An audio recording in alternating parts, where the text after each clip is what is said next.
Joining me now is the author of the upcoming book, The War on Small Business, Carol Roth. You know, Carol, I've always said that Biden's economic policies had a lot less to do with economics and everything to do with some version of a progressive utopia where we don't eat meat, we fly electric cars, we don't fly, but we drive electric cars, and it's all sort of that controlled utopian world they've been dreaming of for a long time.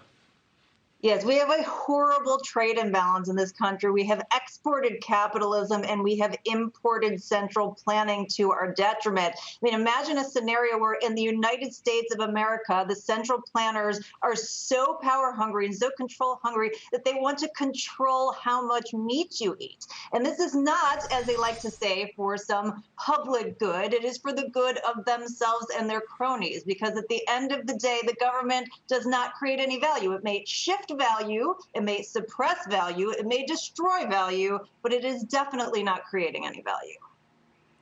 You know, it's so funny on that part about importing socialism and exporting, free markets.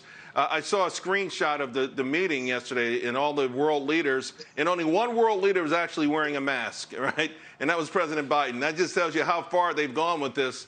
Even the European leaders took it off for the meeting. You know, something else that really was bugging me a lot yesterday, that initial jobless claims report came in. It is coming down fast, but there was two parts of it, right? Those special programs associated with COVID-19 unemployment. Somehow, Carol, they soared more than 700,000. How can 700,000 people still need pandemic unemployment right now as this country's been reopening? I'll tell you how. It's because people are opting not to work because they're making more money from government handouts. And you're a small business expert. It seems to be hurting small businesses really bad. Yeah, I mean, small businesses have been under this war with the government who's trying to consolidate power because small businesses stand for decentralization and freedom. So for a long time, they've had to compete with a slanted playing field. They've had to compete, with the worst tax outcomes. But at the end of the day, last year is when this all came to bear. They were told that they could not open, and they got a fraction of the benefits that some of the other folks got.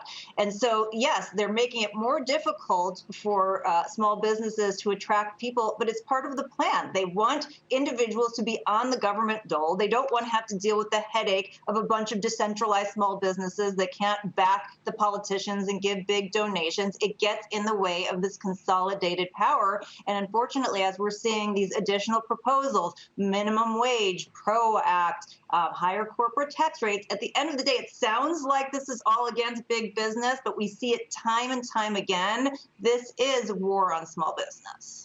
Right, right.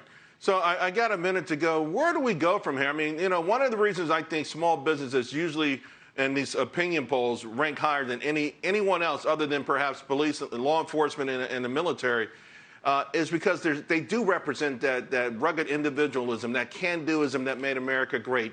Can they survive another 4 years of this?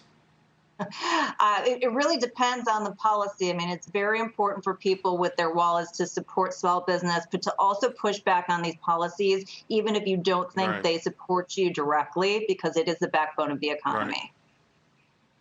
Carol Roth, always a pleasure to see you. And congratulations once again on the book. I can't wait to read it.